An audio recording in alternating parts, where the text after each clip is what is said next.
Hello and welcome to Budget with Business Standard. I am Ruchika Chitravanshi, and this is the show where we bring to you all the happenings around the upcoming budget. If you are a taxpayer, you do not want to miss today's episode. Let me start by introducing you to my colleagues and senior journalists, Shrimi Chaudhary and Indivjal Dhaspana. Shrimi, you've been covering finance ministry for more than a decade, and particularly tax revenue. That's what you specialize in.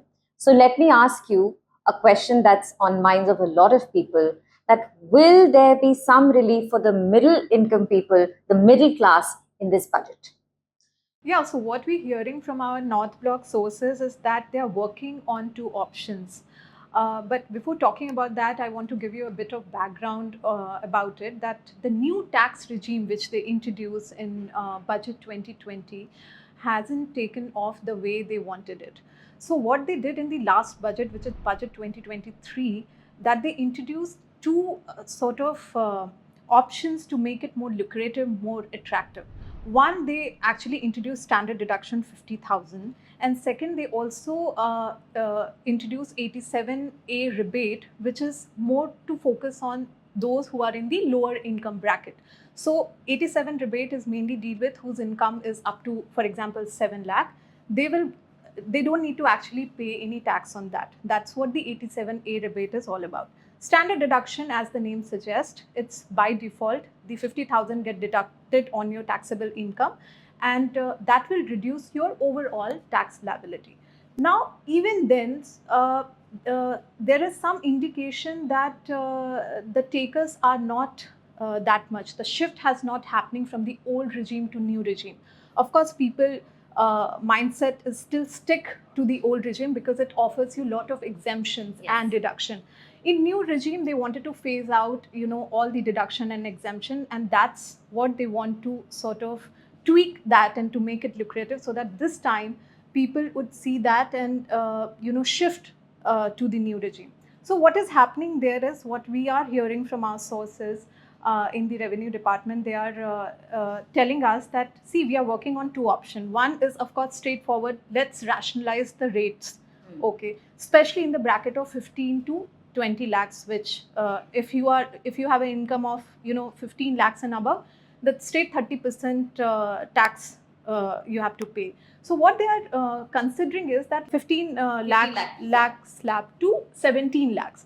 However, the industry is suggesting that you can make it to 20 lakhs, but that is still under consideration. The another option they are evaluating on the standard deduction, which they already introduced in the last budget, but this time they looking to increase it to up to 1 lakh.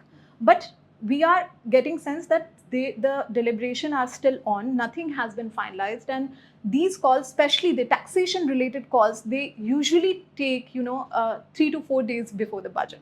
So we are actually watching that as well, and we keep getting sense that they are taking inputs from a lot of stakeholders, because there are a lot of tax foregone also, which they have to look into, and it should have a revenue neutral approach. That's what the intention of the government so far when it comes to taxation. You are giving a lot of hope to a lot of viewers who would be keenly watching the budget. Individual Shrimi also is talking about why the new tax regime was brought in, and now they are trying to make it more lucrative. What do you think will be done with this new tax regime in this budget?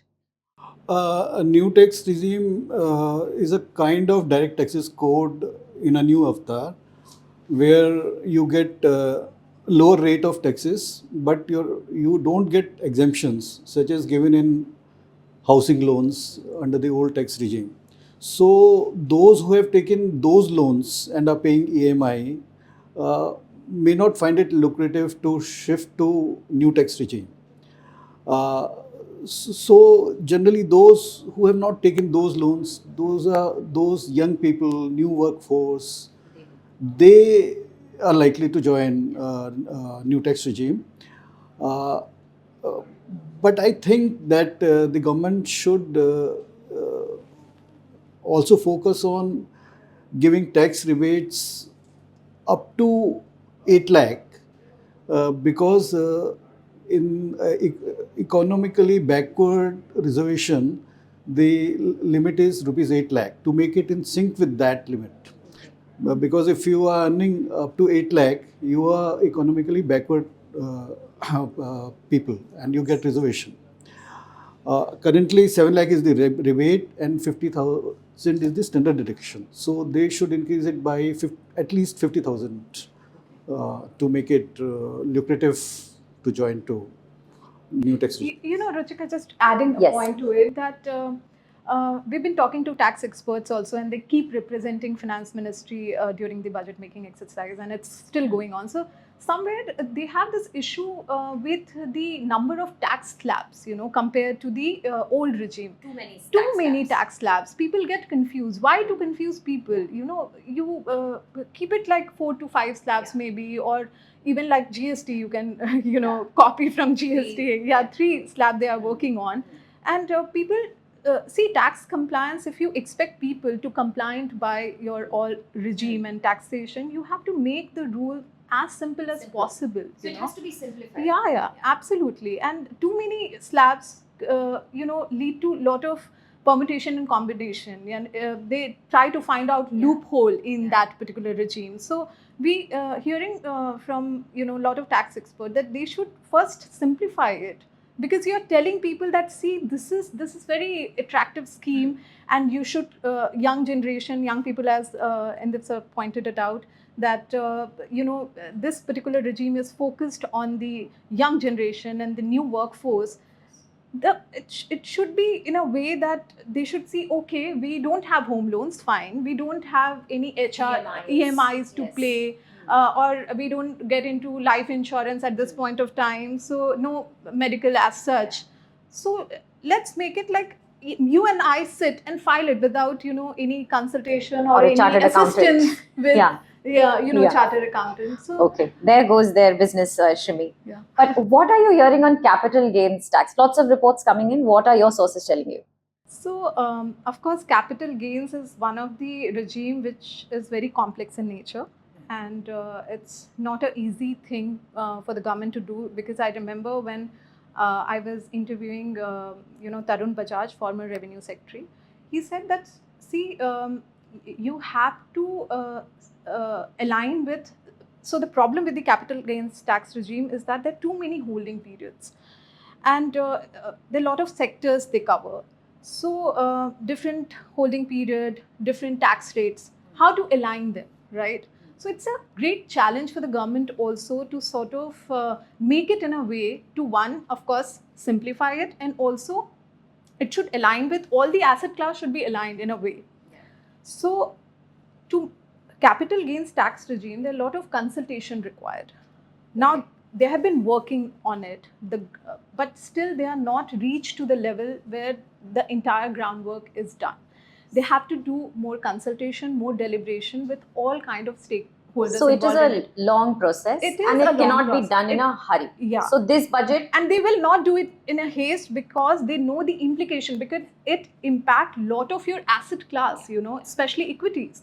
So they will definitely go, slow on it, slow in a way that they will do it in a more in a manner which requires lot of inputs, and they then will accordingly they will decide on how to go ahead with. For this budget, I don't think so, and I'm not getting any indication from the sources, at least, that they are doing anything, any tweaks in the capital gains tax regime. that's important information coming from you. Indipjal, coming to you. This election, one of the issues besides jobs, etc., and we'll come back to that as well. Inflation has been a big problem. Now, of course, budget cannot directly deal with inflation. In fact, all the essential commodities and all also mostly are being covered by GST. But what about petrol, for instance? Do you think there is a case for excise duty changes in petrol? Petroleum Ministry says that the government lost revenue over 2 trillion, rupees 2 trillion, when they cut excise duty between November 2021 to March 2022. And the next relief to customers came from oil marketing companies through price reduction. So I don't think government will go for duty cut, but they may outside the budget ask companies to reduce prices. But for that, they are waiting international oil prices to stabilize. Currently, they are at around 82, $83 a barrel. They're expecting that they'll come down to 70 billion a barrel. Then the oil marketing companies can cut the prices. And besides excise duty, inflation could also be addressed by increasing disposable income for the common man, for which, as we have said, that tax rebate should be raised by at least rupees 50,000, and for other classes, threshold income for exemption should be raised from the current 3 lakh. As Shrimi also pointed out earlier. What about gold imports and silver imports, which have been rising? Do you think there is a case for more excise duty? In fact, gold imports have come down in May, year on year. It had peaked in February to about $5 billion. Now they have come to around $3 billion. Excise duty on gold is already 15%.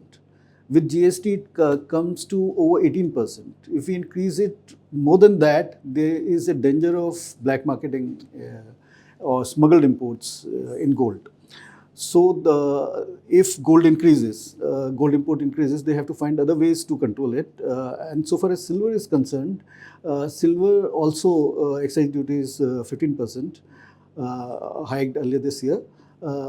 But they have to, the government has to tweak certain rules of origin for silver imports, say with UAE, which they fear is being manipulated by importers. Can that be done in the budget though? No, No, yeah, it will be not a outside. budget, yeah. It will be outside budget. Outside. not necessarily, because he's pointing out a very important and crucial point here, and this has been the issue that in the government, where they are observing that lot of legal import of gold and silver coming from FTA routes are being misused, and they are looking into it, they are monitoring it, and they are they have done a lot of curbing also. They come out with a lot of notification circular, but that doesn't require budget per se to take any action. They have been doing their own exercise, own curbing, in the sidelines. But then we have to really watch this, and because it has a direct impact on the excise duty and as well as the custom duty. So the other thing that I talked about earlier was jobs, and that is a big